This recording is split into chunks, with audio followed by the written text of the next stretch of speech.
Magandang araw po sa ating lahat. Ako po si Rafael Pasaklan, nakatira sa Barangay 45 Tawid, Laon City. Trabaho ko po ay isang tanod, bali chief tanod po ako doon. Ako po ay dito para alamin ko kung ano talaga yung sakit ko. Ang sakit ko po dati ay isa po akong high blood. High blood lang talaga po talagang naramdaman ko kasi nahihilo ako. Nahihilo talaga ako na parang nasusuka, na hindi ko mawari, natatain. Yung pala, high blood na ako, kaya dinala ako sa ospital. Binigyan ako ng pang-maintenance ko. Kaso, one time na naman, iba na naman yung naramdaman ko. Ganun pa rin, na-blackout na ako. Talagang iba na yung ko. Tinakbo ko sa ospital. Hindi ko alam kung ano na nangyari. So, ang nakita sa akin, na-findings nila, meron na palaging mataas na sugar. Tapos, yan, mataas ang dugo. Yun, hindi ko mawari. Kasi, yun naman talaga naramdam ko. Nahihilo, ano. So, binigyan ako ng ibang maintenance ulit. So, ganun at ganun at ganun. Nadadagdagan pa nga yung gamot. Yung maintenance mo, nadagdagan.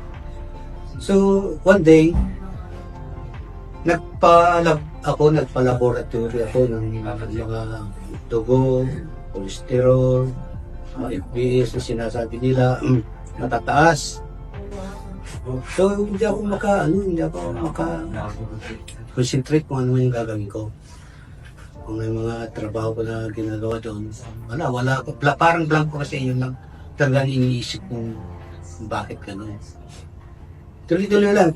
Pero ang talaga tinuloy-tuloy ko lang yung maintenance. Pero wala rin pagbabago. Bakit kaya gano'n? So, sinubukan ko yung mga ibang product na positive yung sinasabi nila. Sinasabi ko yung isang bagay, ginamit ko.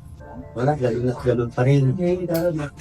So, mga 3 buwan, sabi ng mga bata, subukan mo rin magpa-laboratory pa. So, pumunta ako sa, nagpa-laboratory ako. Ang findings talagang mataas, lalo na yung FBS ko, 140, 130, hindi ko mababa. Sabi ng mga bata, huwag ka masyadong kumain. Anong gusto nyo? Hindi ako. Ganun, sinubukan ko rin hindi kumain.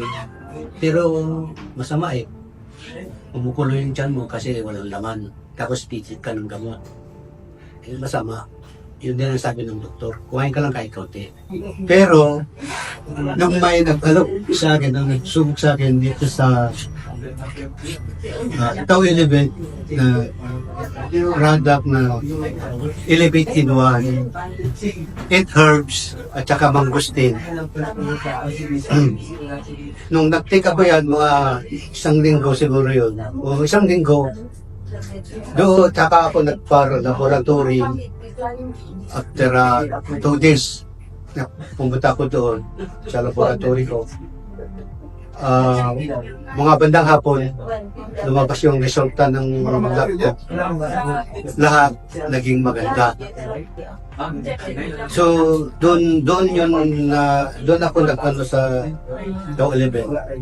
Nagpapasalamat nga po doon kasi nag-normal ka.